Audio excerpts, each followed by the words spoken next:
Sunday Live is here with the Average Joe Sports Show. Proud of Fairbury's Bill Doleman. That's Elijah Herbel, Chris Schmidt. We welcome in our special guest. I can't wait to talk some football, some Big Red football, some NFL football. Marc Spindler is with us, proud papa of Rocco Spindler. Mark, how we doing, man? I know it's a holiday weekend. I can't thank you enough for sliding in, and I love the camo Nebraska hat, man. Where'd you get that? Well, first of all, thanks for having me. And yeah, this Memorial weekend is a great day. Hopefully everybody can take a few minutes to realize how fortunate and blessed we all are for those who made the ultimate sacrifice and are making that ultimate sacrifice. But, when Rocco, the ink wasn't even dry, coming to Nebraska, I quick got on one of them websites and I ordered myself. I'm not even kidding. Like I get obsessed, like $2,200 worth of gear. And after I hit send, I immediately called him on the phone. I go, son, look, there's no backing out now, bro. I said, I already got all the gear coming. So I have like an entire Nebraska, whole outfits just picked out there waiting to go this year for this season. And once the weather gets cold, I got a XXL Nebraska 1990 starter jacket in my closet. It doesn't fit me. When you're in Lincoln, give me a call. That thing's yours. Hey, Elijah, I got to break something to you. Back in 1990, I could probably fit in that 2XL. You might have to times that by 2XL squared now, my friend. So if you can modify it, I'll take it. A starter, that's like a great one from back in the day. That with the FUBU gear, or what was it? The one with all the stripe stuff and all that crazy shit from the 90s. It was good stuff back then. Yeah, they went a little wild in the 90s with the fashion and the football, and there was some we thought it was a good idea at the time, ugly lids that were alive and well in the 1990s, but they are back with a vengeance in the vintage market. I don't know what my kids spent on. I don't know. He has this 1988 Fiesta Bowl throwback shirt he wanted for his birthday, not the 96 Fiesta Bowl, which we tried to say that was a better Fiesta Bowl for Nebraska versus the old 88 Fiesta Bowl against Florida State. Didn't go well. Mark, it's been really fun to get a chance to watch and follow Rocco and have him on earlier. We appreciated his time with when he just got to Lincoln with his new puppy. And then we got to watch spring football. And how are you feeling with this Nebraska season on the doorstep? A whole bunch of work needs to happen this summer. We get that. But you know what? The expectations, the excitement's going to really pop here with Nebraska and what year 3 can be for Coach Rule. Well, here's what I think. I would like to say I'm cautiously optimistic, but I'm more than that. I'm really optimistic, and it's really part of the reason why, Rocco chose to go to Nebraska. I mean, money aside, opportunity aside to play, you look at a lot of things, and when you look at, the quarterback, you look at the schedule, you look at, how the season went last year and a lot of losses by, touchdown or less. The team, and you throw Coach Rule into it. I mean, he's just a spectacular guy, but I'm really optimistic that this team, you have to stay healthy. You have to get a little lucky. And if both of those things happen and they can develop the chemistry very quickly and get out of the gate in a fast start, I can see them like I don't even know if it's sneakily, contending for a Big Ten championship. I just can see them really contending for it. And I mean, and this is the reason why Rocco is there. He's there to win a Big Ten championship. You don't leave Notre Dame, play for a national championship, have all that type of exposure, just to go to a school to take a step backwards. So he's looking forward to an exciting year. Rochelle, my wife, and myself, I mean, look, I understand, probably not like Bill knows the history of Nebraska, but look, it's like, we like to say it's either, with my heritage, it's either you're Italian or you want to be Italian. And when you grew up as a kid, right, either you were a Nebraska fan or you wanted to be at Nebraska. It was one or the other. How could you not want? You just watched them play every single Saturday. They dominated every single Saturday. It was like they were playing for like a national championship or a game to go into it every single. Talk about the Big Red Machine. You talk about the legendary black shirts. I didn't even know what that meant, but I knew it was something like nasty that I wanted to be a part of, but unfortunately never got a chance to be of. So now having that all come together for Rocco's last season, we are, I mean, I am just jacked up. Like I'm on all kinds of Mountain Dew. I'll be honest with you. Mark, how did the relationship with Nebraska and the Spindlers? I'm going to say Rocco, but the Spindlers, because clearly you're involved in what's going on with Rocco's life and career. I mean, one night he's playing, in the college football playoff, and then a couple weeks later, he's Nebraska's new favorite son. So where did the relationship begin? What was the initial attraction to Nebraska to him, but him Nebraska? Well, look, he had I thought a pretty darn good run at Notre Dame. So it was a good run, but there was just signs there. There was things that he didn't like and things that I didn't like. And I really, to be perfectly honest, didn't like the fact that, he retweaked his ankle in that Penn State game. And he was ready to go back in and they let the other guy, finish the game. And so that left a bad taste in his mouth. And so I kind of knew the writing was on the wall from him to Notre Dame that he was going to leave.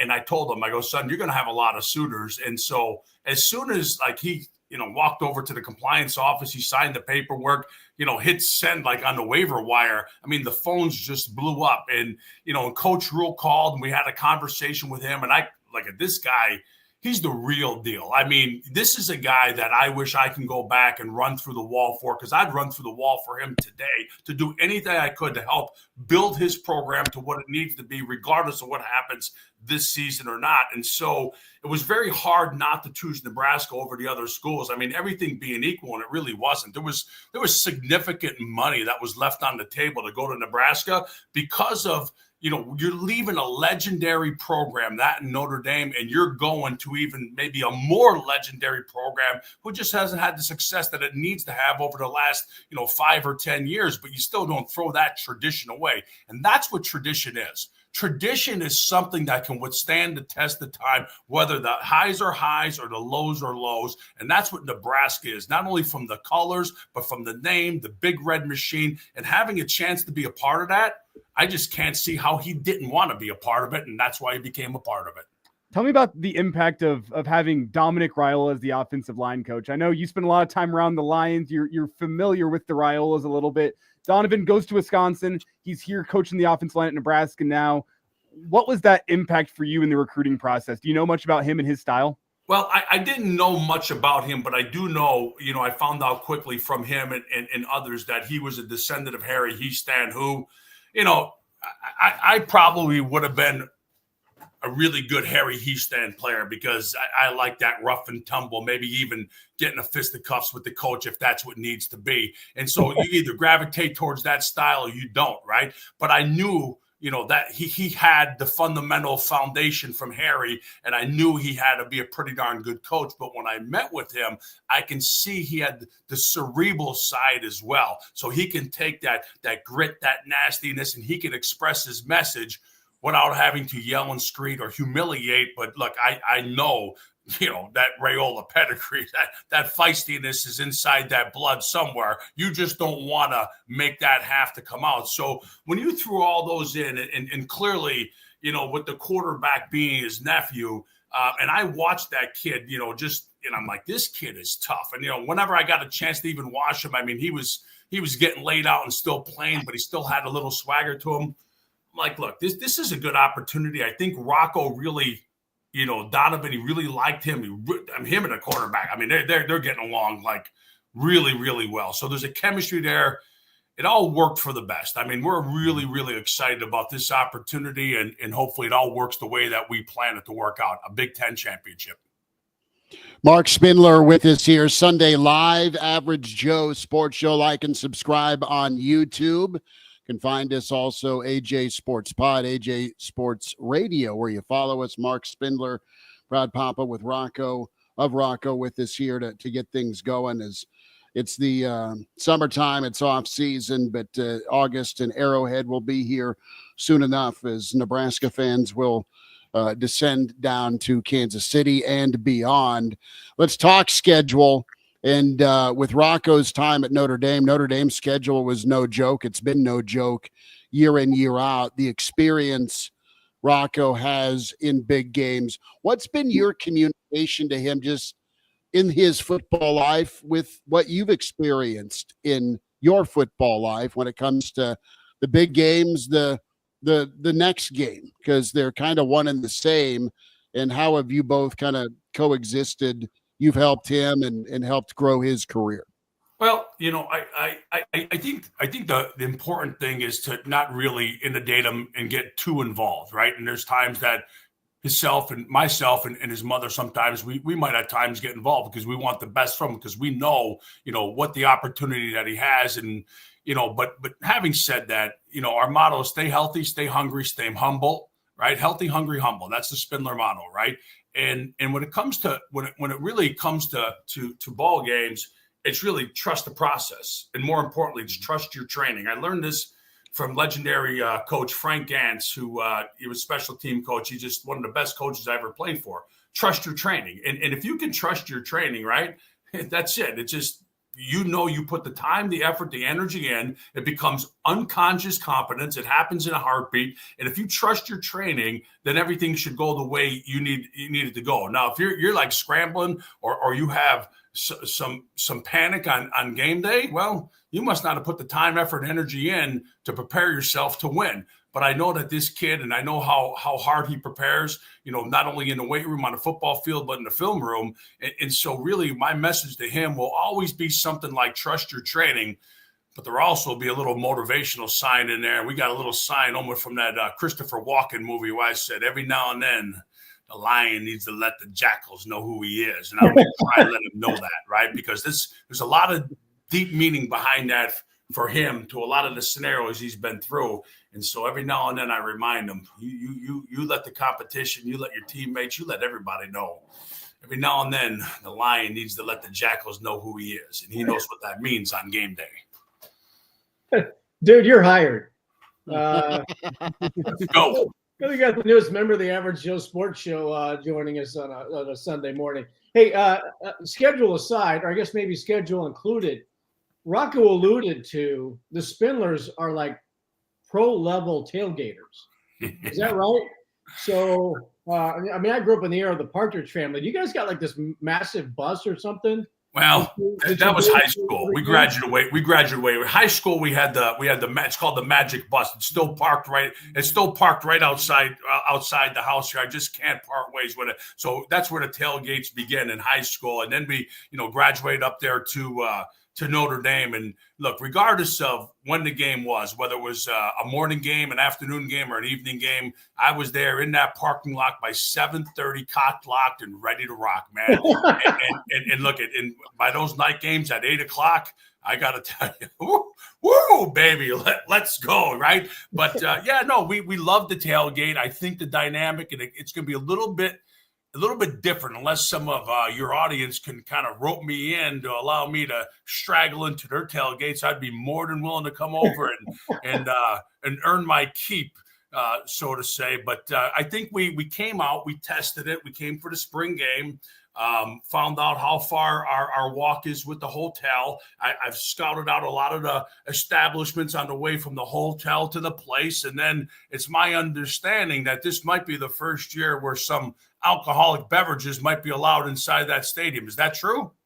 Without having to sneak them in, yes, legally, you can partake. All I'm going to say is give me 2 claps and a Ric Flair. Woo! Right. Man, that's awesome. I can't wait. Oh, and you're gonna love the tailgating scene around Nebraska. You walking up to the stadium, I don't want to say just walk into any old tailgate you see, but say, hey, I'm Rocco's dad.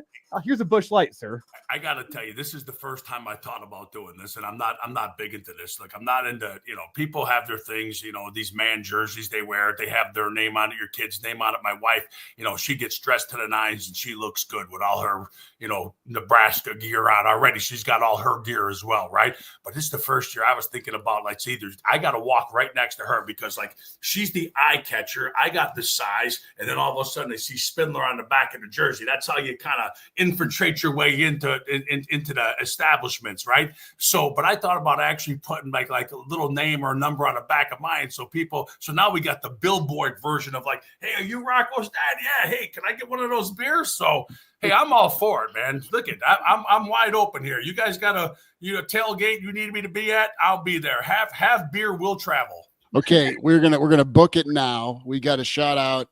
We met these fellas back in Boulder. They are the Boulder Peace Treaty, the Snitley boys, right? Snitley boys have, I don't know how many parking spots already purchased in Arrowhead. We're doing our pregame show from Arrowhead on Thursday. We're doing our postgame show from Arrowhead Thursday night into Friday. So, and then I've got a morning show allegedly on Friday morning, and then we'll see if we need bail in Kansas City. I don't know. The point is we're going to be down there. You're invited. Thank you. And you are going to have a good time, I think. Yes, So, I appreciate it. Like I said, I'll earn my keep, whatever you need me to do. But yes, thank you very much. But to get back, Bill, yeah, we love the tailgate. I love to have fun. It's generally it's the most exciting part, because once showtime starts, right, then it's like kind of a different feel. And I'm very superstitious. I mean, I got a little red car in my hand. I have my rosary beads over here. I got all my prayer medals over here. So I'm like doing all my stuff throughout the entire game. And, so once the game starts, it's kind of it's like a different focus. And so, it's really kind of nice to be able to decompress maybe an hour to 7 hours before the game. That's a little more than decompressing, by the way. But, to really ease your mind about what's going to happen. Because as you guys probably know, you go in there, you watch a game is one thing. You're watching your son, battle in the offensive line. It just really gives a whole different feeling. So you have not experienced really Nebraska yet. You know of and from afar, and you've been obviously to Lincoln and been around town and gotten to know some people, but you have not exactly been able to experience a game day. And granted, the last 20 years have been kind of wandering in the wilderness, but if you go back to the building of the program through Coach Devaney Osborne and into the 2000s, game day in Lincoln is as good as it gets. So you're in for a great experience with you and your family. And trust me, if you billboard Spindler on the back of a shirt, you are everybody's not just buddy, but probably close cousin. I mean, tailgating in Lincoln can be basically a large family reunion. And this is what I heard. I mean, obviously it holds like 90,000, but they told me it's like the third largest city in Nebraska come game day. So I'm anticipating a couple 100,000 throughout that downtown area, because I can just see where it can get really rowdy and loudy in a fun way. And we're going to embrace that, because they're the type of people look, I'm a blue collar guy, man. Take your lunchbox, go to work every single day. You can look at I don't know what you call Nebraskans or Lincolnans or whatever you might call you people out there. But I can tell you, I know they're a blue collar bunch of people that just want to take their lunchbox, go to work. They love their football. They support it regardless of highs or lows. They're still there. And that's a testament of the program. That's a testament of the tradition. And again, it's really a big part of the reason why Team Spindler found their way to Nebraska. Mark, Nebraska, obviously a big ag stake. You yourself have a farm. Tell us about that, some commonality. Well, I like to call myself a hobby farmer. I mean, several years back, maybe it's actually 30 years now, 1994, I believe it was. I was playing with the Lions. We love the outdoors, hunting and fishing and everything else that goes along with it. Purchased a few hundred acres up north of my house here. And, from that day to this day, I'm really still working on it. I could probably use a little tutorial still. So if you guys can do a podcast once that has all to do with farming, we can get some people up there to tell me how to get my pH right and get the soil correct and all that kind of stuff. But I'll tell you, it's a fun hobby. Matter of fact, when I leave here, the weather just hasn't been really well. I'm going to go and plant 10 acres of corn for the deer, probably sometime today and tomorrow, with a big old Bloody Mary in my hand, because I'm pressed for time. I got to go get it done, because then I got to go out in the back here to the pool area and just kind of relax. But look, I just embrace every single aspect of I call it the Midwest, these type of individuals, blue collar people, tractors, outdoors, farming. I mean, it's just, if I had an opportunity to go back and do it all over again, once I saw those facilities, I just don't get it. How individuals can come there, be a part of that facility, and leave there not signed on the dotted line.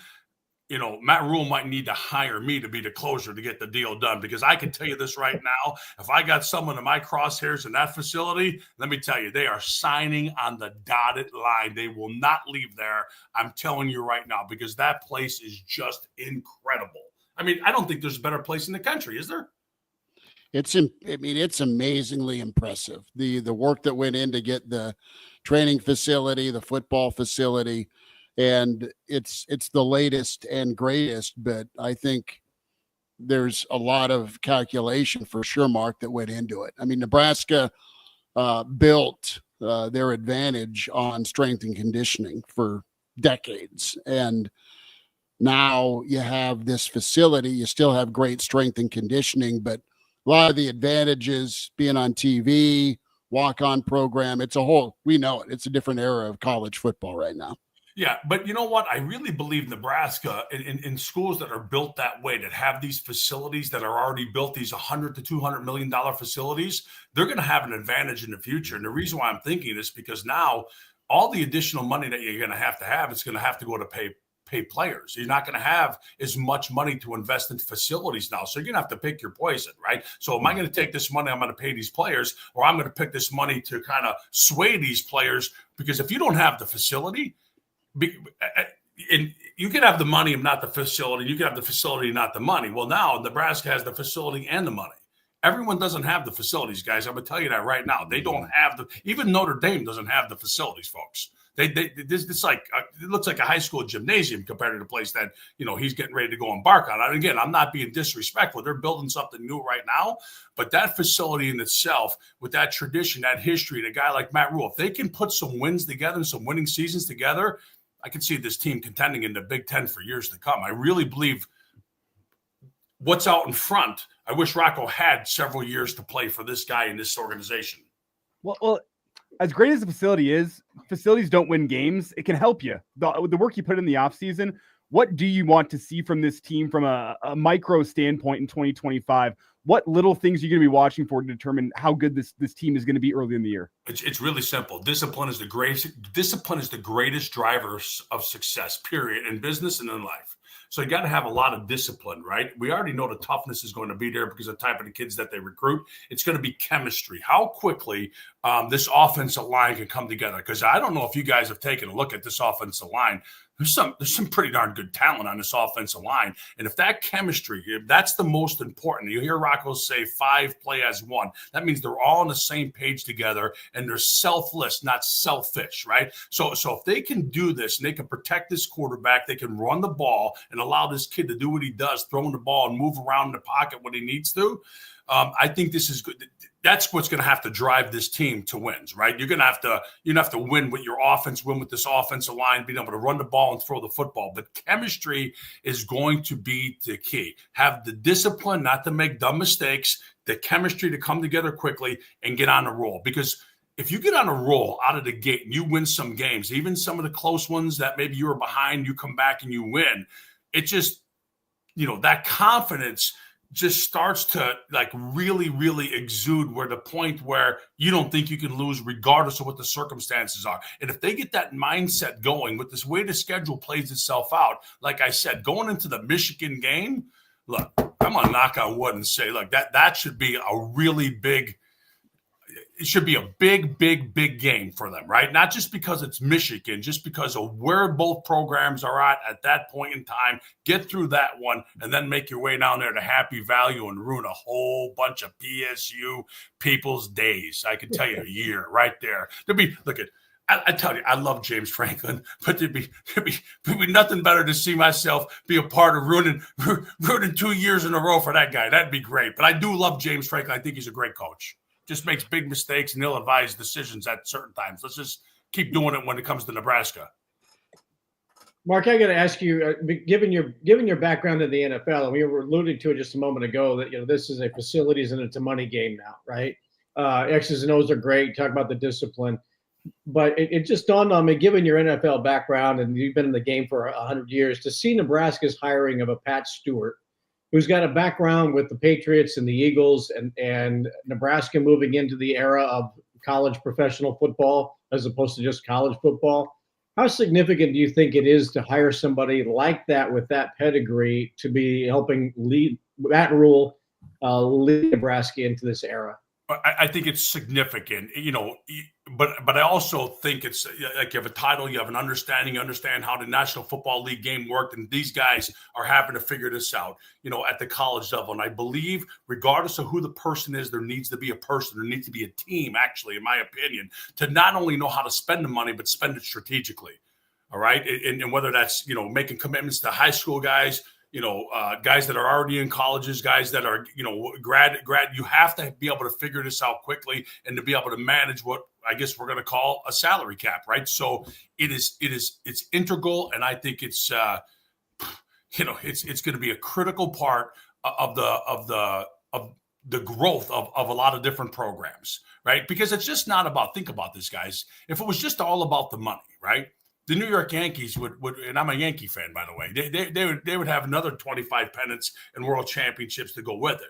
So there's more than just the money. There's more than just the facilities. You got to be able to take the kids. You got to be able to coach them up, because with rank has to come responsibility. And unfortunately, you've seen this happen before. So you got a guy that's like in his last year of his contract in the NFL, has the most outstanding season. They extend them, or he goes somewhere else. Someone pays him $30-40 million a year. And he's just not that player anymore, right? Because he who is full loads honey, but to the hungry, even bitter tastes sweet, okay? And at the end of the day, if you pay the kid the wrong amount of money, you got to be able to figure out, how do I get out of this thing? Because I just invested money to a guy that's become a dog. And you can't have dogs in this era. So it's very critical how you spend this money and who you spend it on. You got to have... Jackals is what you need. Yeah. One more time. You need lions ripping jackals is what you need. Well, you know what? Matt Rule might have to turn into the lion, and he's got to let the jackals and the hyenas know who he is. Just because you gave a guy 1.2 or 1.3 or $2 million, he's as big as he lets you be and no bigger, son, right? That's sometimes you got to do that, and maybe sometimes you got to cut your loss and you got to move on from somebody. Well, it is absolutely critical to pay the right guys, is what we're all saying, and you need somebody that can be a difference maker and also a mentor, because you need to be able to pay it forward to the young guys that are getting developed. So it's a different era, but it's absolutely imperative that you pay the right guys, they perform, and then they also kind of pass along the culture / mentality you're talking about, Mark. That's it, the culture, man, because if you develop the right culture, and make no mistake about it, culture comes from one word and one word only: winning. That's it. That's where culture comes from.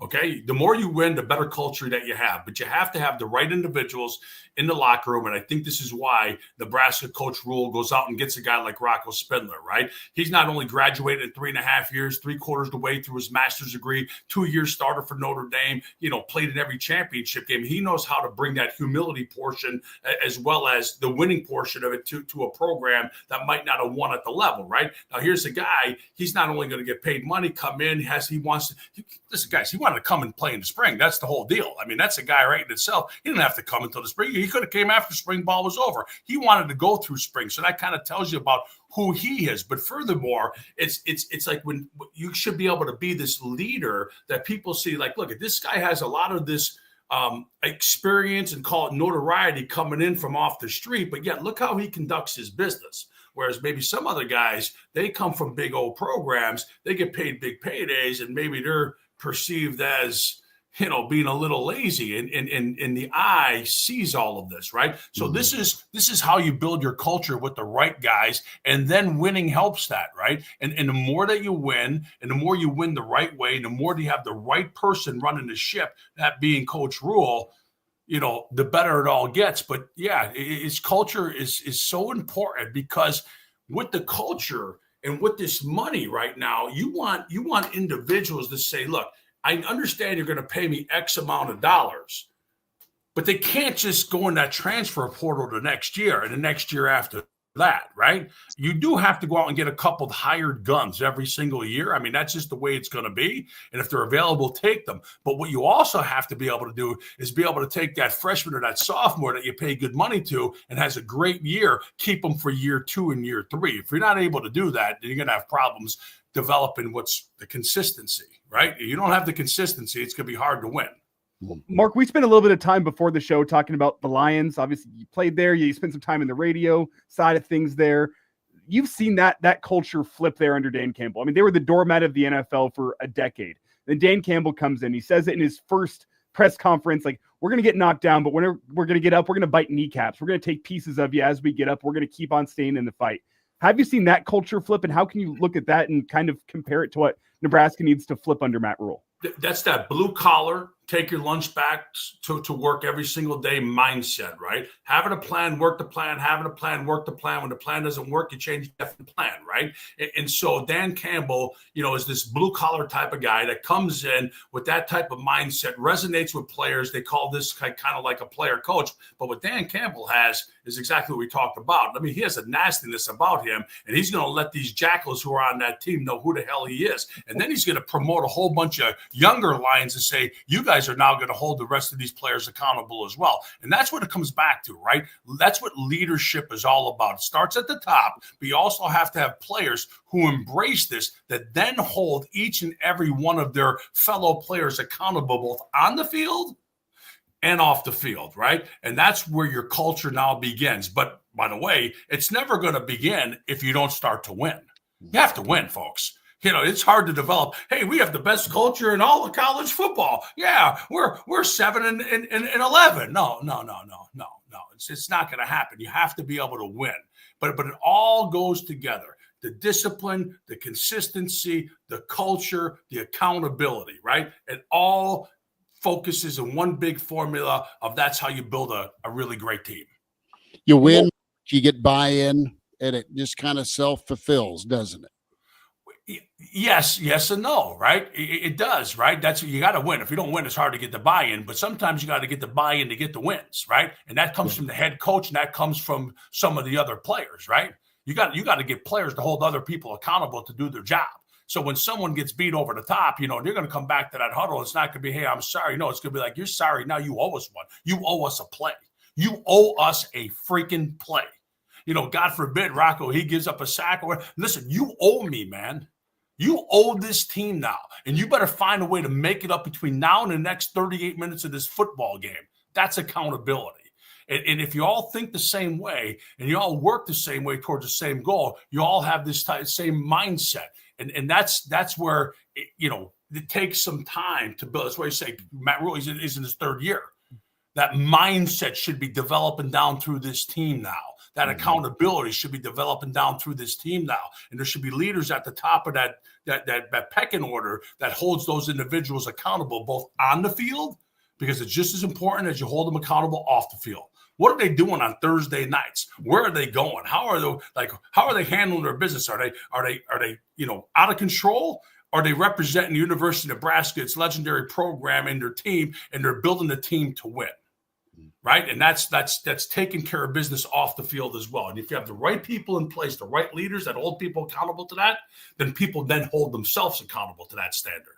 Look, I played 9 years in the National Football League. I wasn't the best player that was out there, but I can tell you I had some really damn good players that played around me that made me raise my level of play. Otherwise, I'd be sitting on the bench. I didn't want to sit on the bench. I wanted to play on the field with the Chris Spielmans and the Jerry Balls and the Benny Blaze. I wanted to be on the field with those guys. So I had to raise my level of play regardless of what my skill set was. And that's contagious if you have the right people, the right mindset, the right discipline, the right character. Mark, I want to ask, because he was one of my favorites. I want to go to the Detroit time. Barry Sanders. Obviously, you talk about the defensive side of the ball. You got to see and compete against him in practice, and then see him every Sunday. Barry's a guy that almost came to Nebraska, ended up at Oklahoma State. We know what happened there. What can you tell us about Barry Sanders and your time around him? He's a pro's pro.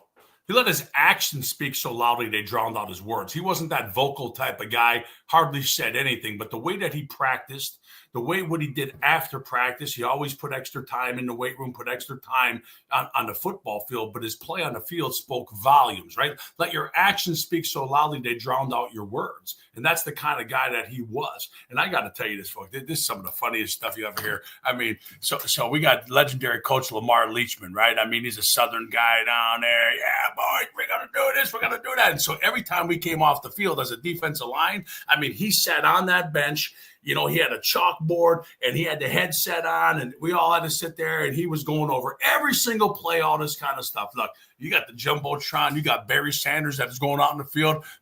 You'd be like this. He'd be talking. Listen, I'm telling you, he actually did sound like Charlie Brown's teacher. Wah, wah, wah, wah, wah. And then all you'd hear him, we'd take that board, he'd slam it somewhere. Listen to me. Listen to me. And be like, hey, Lamar, hold on a minute, man. We're watching greatness take place on the field right now, man. We don't get to watch this stuff that often, but that's how good he was. Like you got up off the bench just to go watch him play, because you just never know when you're going to see something that most people would never see. And I got to see it like for 8 years. And you understand how that story went. A lot of people don't know this, right? So they know it's legendary that Barry Sanders faxed this thing in. Right, he faxed that in. But listen, you know, I retired in '98 as well. This is the part of the story they don't know, right? And I'm going to break it here on the news for you, right here, right now, right? So me and Barry are pretty good friends. Called me up one day on the phone. He's like, Spin, I don't think I'm going to do it no more. I said, Barry, I'm not going to do it anymore either. He's like, I'm going to fax my stuff in. I said, you know what? I'm just going to make the phone call and go down there. So we had this little kind of meeting beforehand, and we both, said, our times have come to an end, and we both retired at the same time. Right. Look at Bill's up there going, is this guy's he like tells it like it's true. Like that's the way I perceive it. Sometimes perception's reality. I just know that was my last year and his last year. And I think somewhere along the line, I think that's what he was thinking. He's like, Mark ain't gonna play anymore. I'm not gonna play anymore. Well, that's the story I go and tell anybody. Yeah, that's what I'm saying. I don't understand how the media missed that portion of it. Right, because it should have been that, like the dynamic duo, Batman and Robin are hanging up the masks together. Butch Cassidy and the Sundance Kid. They're leaving Bolivia together, but no, Sanders is the one who got the headlines. I think every now and then when I see him, I still give him a little bit of the business. Going, look, man, you know what? You upstaged me your whole career. You got to upstage me.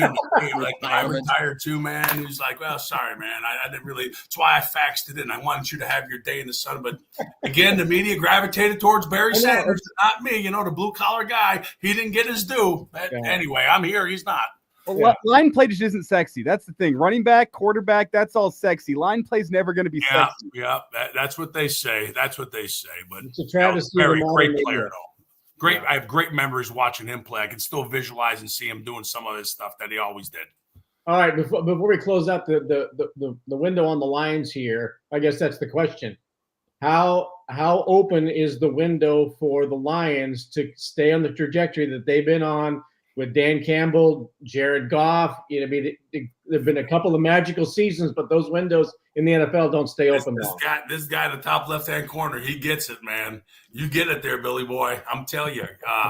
I think that window is really getting tight right now. And the reason being is still they have a lot of good players, but they lost those both coordinators. And it comes back to, again, I said continuity and chemistry, right? But they do have great leadership with Dan Campbell. They have great leadership with the quarterback and some of the offensive linemen.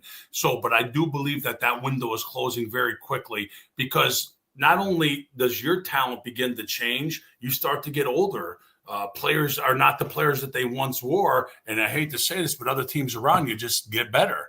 I mean, that's just the way of the NFL. So I think that window is really tight. I think, clearly this is going to be probably the best chance that they're going to have. I think going forward in the future, it's just going to, I'm not going to say they're going to go completely downhill, but when we talk about that window of winning the world championship, it's already like, it's this tight to begin with, right? Mm-hmm. Every single year. Now it's been a couple years, right? And you've lost your two coordinators. I got to think it's even gotten a little bit tighter, but they still have an opportunity this year because they still have a great nucleus. They still have the guy at the top. And they still have a lot of the great position coaches. But how quickly will they transition this defense and this offense under two new coordinators is going to be the key. Marc Spindler with us here Sunday Live, Average Joe Sports Show. A lot of talk about the Big Red. Talking Rocco and Nebraska's potential this 2025 season, some Lions talk. Marco, I want to end with just your experience with the recruitment, the All-American career at Pitt, but also the fact that you are the most coveted defensive player in the country. as you came out of high school in Pennsylvania to land at Pitt, and just your lessons, your life, the mid to late 80s, and then you get drafted into the second round of the NFL by Detroit. So your football life in general. Well, we can start that on this show. We're going to have to finish it over the next 3 shows because there's a lot of stuff to get to there, right? But I'll make it quick. Look, I was blessed to have a dad and a mom that really supported me in a family, right? And God gave me some size, but he also gave me that drive. And my dad, whatever drive I didn't have, my dad instilled it into me. So at 13 years old, I started on my high school varsity football team. At 17 years old, I was one of 4 freshmen ever to start at Pitt. At 20 years old, I was the youngest person ever to play in the National Football League ever, right? And it took a lot of hard work. It took a lot of effort, and I got to experience many things that few men and women will ever get a chance to. But at the end of the day, I have enough humility to say, look, I like you and everyone on this screen here today, was able to play a child game, right? Childhood game that we all played and get paid an exorbitant amount of money to do it. But I will say this, my brother reminded me just several days ago, Uncle Jim reminded me, that's what the kids call him, right? He's like, man, he said, can you imagine if you were coming out of high school right now with the pedigree that you had, the NIL deal you would have signed, right? USA Today Defensive Player of the Year, everybody's All-American, this, that, this. And look, it wasn't like I didn't live up to the billing. I was, a 3-year starter at the University of Pittsburgh, one of 4 freshmen. And then I had to remind him, like, Jim, the other kind of NIL deal I had didn't, that kind of worked out pretty good too with University of Pittsburgh, why I went there and not Penn State. But anyway, I try to tell him that, right? I'm like, because back in the day, you had a little 50-cent handshake that got at least a little cup of coffee and maybe a burger on the weekend. But it was a great career. I learned a lot of things, okay? And everything that I was able to learn, even from my high school coach today, who still texts me today, and I text him back and forth, Coach Joe D'Antorna. I apply in the business world every single day, right? Every single day. A lot of the old sayings I say, but rituals and habits I still have, the things that sports and anything competitive, that you find yourself involved in, through the successes and failures, the team, that type of mindset really teaches you how to handle life, helps you be a better father, helps you be a better husband, helps you be a better husband. I'm still working on that, but I'm still doing pretty good with it. But helps you be a better father, helps you be a better, because you have a lot of experiences, right? And it helps you be a better employer, which I'm working on that as well. But all these things that the game of football and competitive sports gave me, I can never repay that debt back to all the people that helped get me to where I am today. And I can never repay back just to the game of football, everything that it gave me. And it gave me more than just an opportunity to make money. It just gave me an opportunity to be a better person because of everything that you have to go through to be a really good football player. And so I'm really humble and I'm very blessed to have had that opportunity to do those things and learn those things. It had to be the Wild West for your recruitment. I mean, the who's who was coming after you in the mid 80s, man. How did that process go? Hey, Rochelle, could you step out of the room for a few minutes?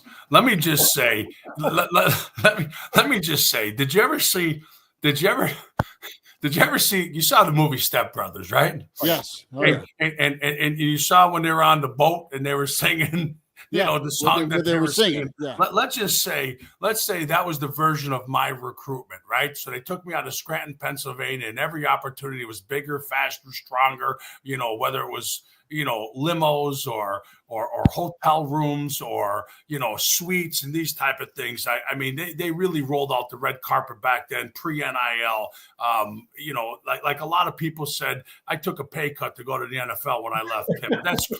That definitely wasn't true. But I was taken care of pretty well in a lot of legal areas. And look, if I was given a pizza here or there, or some cash on the side or whatever, I'm never going to admit to it. Not at this time. When I write my book, that may be so. But you want to talk about the Wild West? Yeah. it was the Wild West. And I'll leave you with this one story that doesn't even pertain to me. I remember there was a kid, I won't even mention his name out of respect, but he was a big defensive lineman, ended up going to Florida State University, and he played in the National Football League. And we never really lost many recruits, what I told you, but I used to take them out. That's why I said Matt Rule should sign me to help his recruits. We'll get them all, right?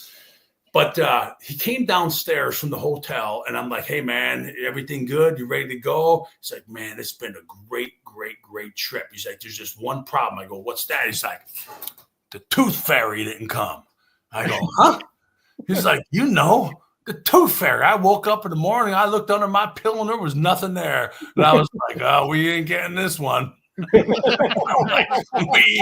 he went to Florida State. So I mean, let me just tell you something, folks. Back in the late 80s and probably even before there, into early 90s, there was probably a lot of different versions of the tooth fairy coming to a lot of players like Marc Spindler's house. I can tell you that right now. Some schools had the Trans Am Ferry. Well, they had Trans Am ferries. They had Cadillac. Listen, let me. This is what I'm about ready to tell you is true. So Sean Love, who ended up playing at Penn State, and he was a high school rival, and he ended up playing for the Tampa Bay Buccaneers. We played the Big 33 game together. I went to Pitt. A lot of people thought I was going to go to Penn State. So years later, when I saw him, he goes, "Look, man," he's like, "Listen, you got to tell me if it's true." I'm like, "What?" He's like, "You got to tell me. You got to swear right now. Tell me if it's true." He's like, "This is the word on the street that your dad met with Joe Paterno." He said, "Joe, I need $50,000 in cash for Mark to come to school here. I need unlimited tickets for every single home game. I need a Cadillac. I need a Cadillac for himself. I need a Cadillac, and I need a limo. And I need a limo to pick me up and take me to and from every game." And they said Joe agreed to everything except the limo. so that's why I ended up going to Pitt. And ironically enough, my dad did buy the bar that year, and my dad did have a Cadillac that year in '87, and he did have unlimited amount of tickets, but he never had a limo take him to and from Pitt either. So I don't know if it's true or not. My dad, God rest his soul, he's just a great man. If he heard me talking this way right now, he'd probably come over here. He wore this big old bull ring that I won, and he would just punch me right in the face right now in front of this for me embarrassing him like that. But Dad, listen, you know the story. I don't know whether it's true or not, but we ended up doing a little bit better after I signed with University.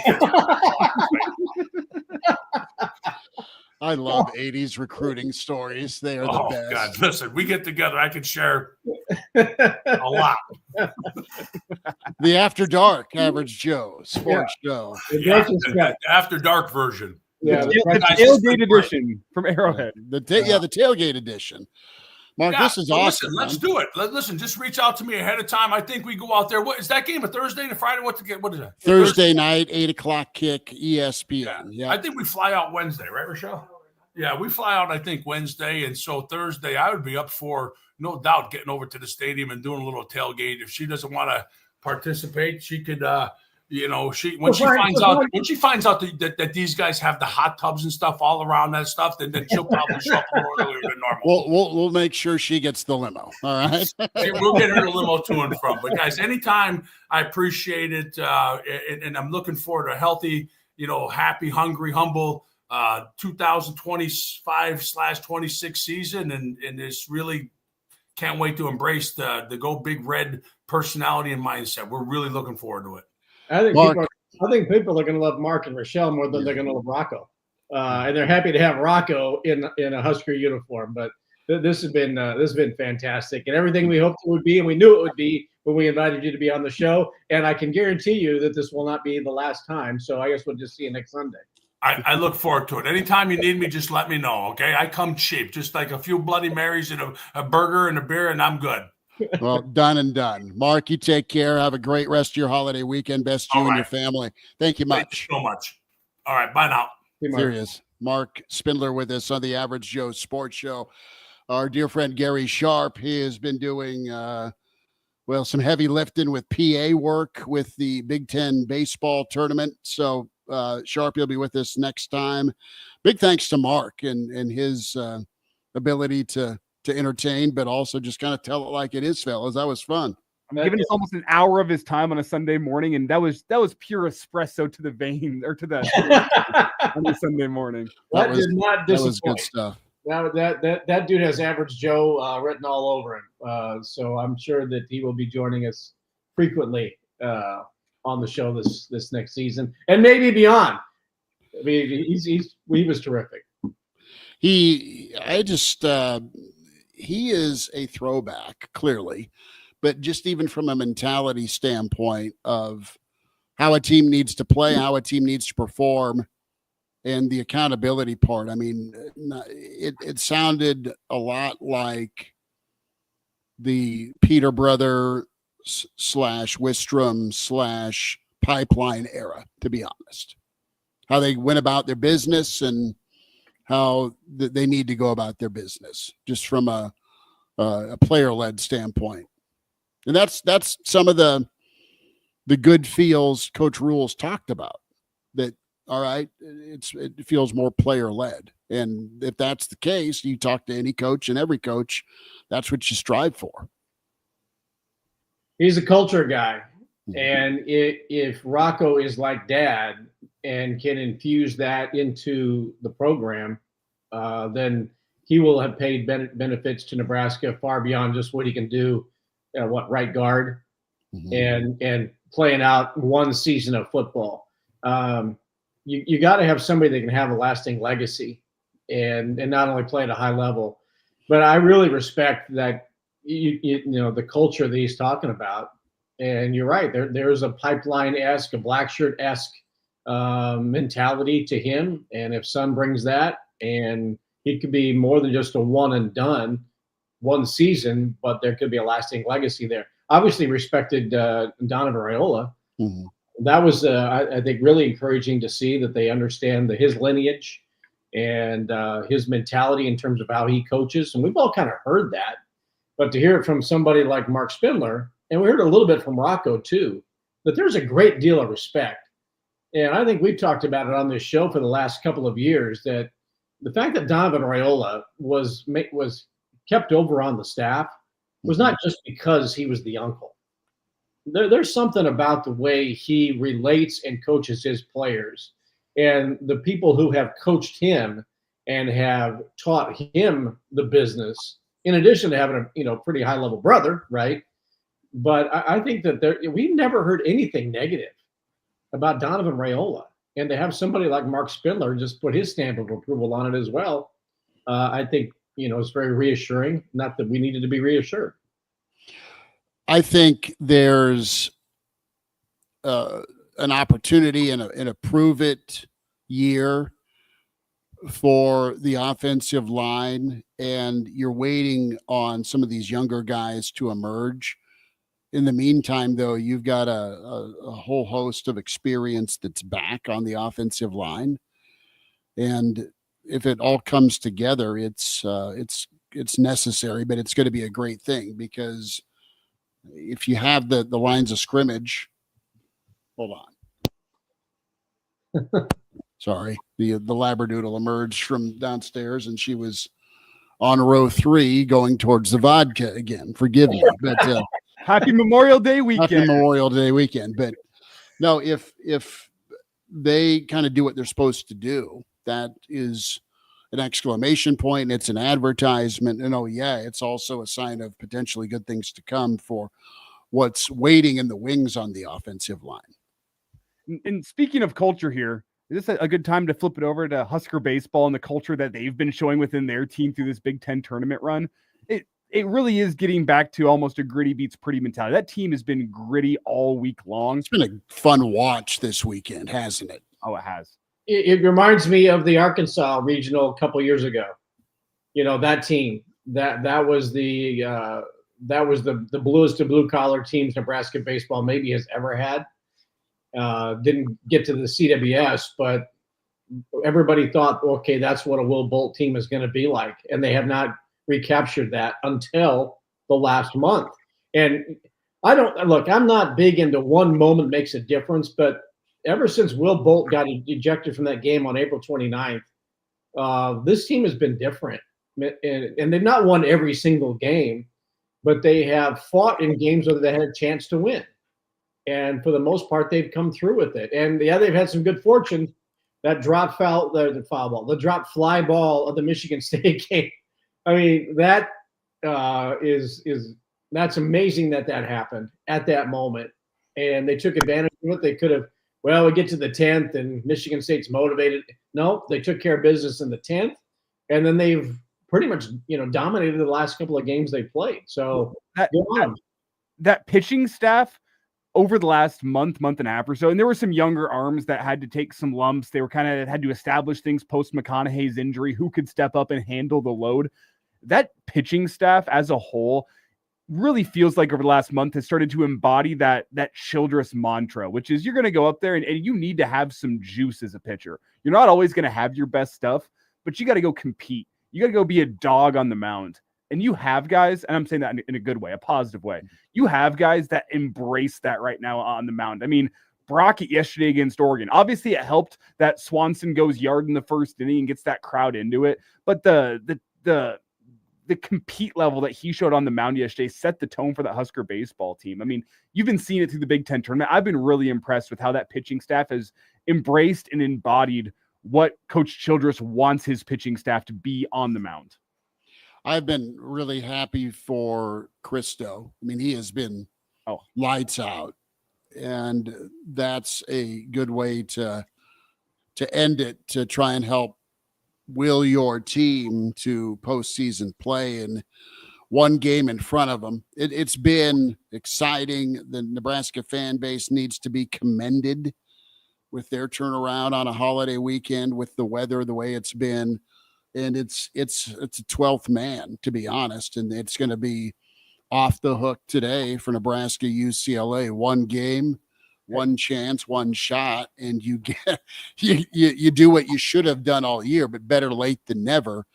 And this team has always had some resiliency. They've not sputtered when things have gotten tight, and it's not been in danger zone per se, but they've just kind of gone out and done their work, and they've jumped out too. They've done a great job of setting the tone versus having to respond this weekend. And that's been a little bit different. The way they got after Oregon and the shot in the arm where they had that never say die with Michigan State. They took the gift and may take it all the way to postseason. How are we feeling about softball? I mean, real quick before I'm on baseball, real quick to finish that out.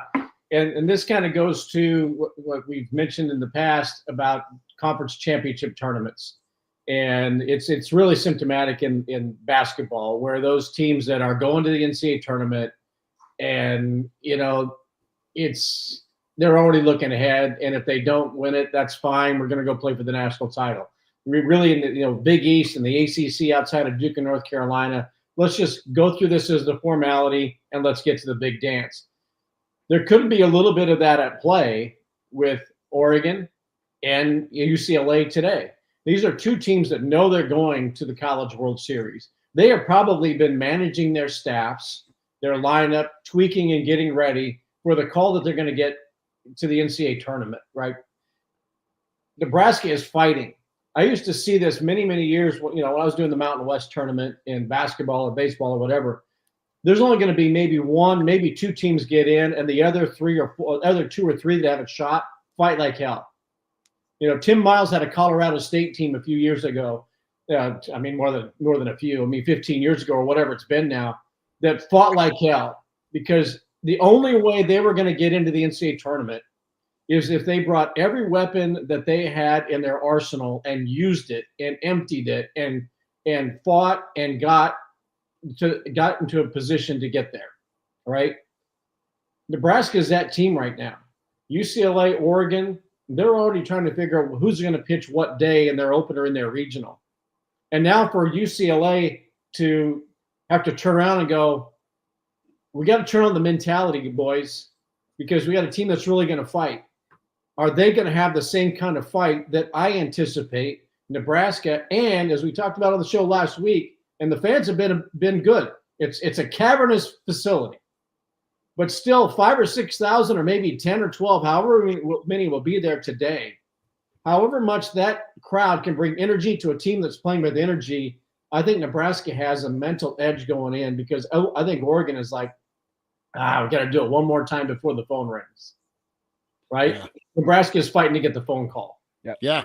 And Nebraska is going to have a strong contingent behind them today. Have you guys seen the ticket sales? What's going down at the Chuck today? Lay it into me, huh? It is damn near sold out to the bullpens out in the outfield. The outfield seats. That's stunning to me. That's great. They're It's not UCLA fans boarding planes to leave LAX to get to Epley, right? There's not a large UCLA contingent of alums living in the greater Omaha metropolitan area. Nebraska's fighting. Nebraska's fighting today.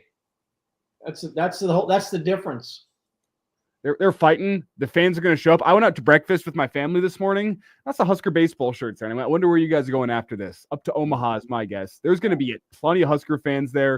It's going to be fighting for an attendance record.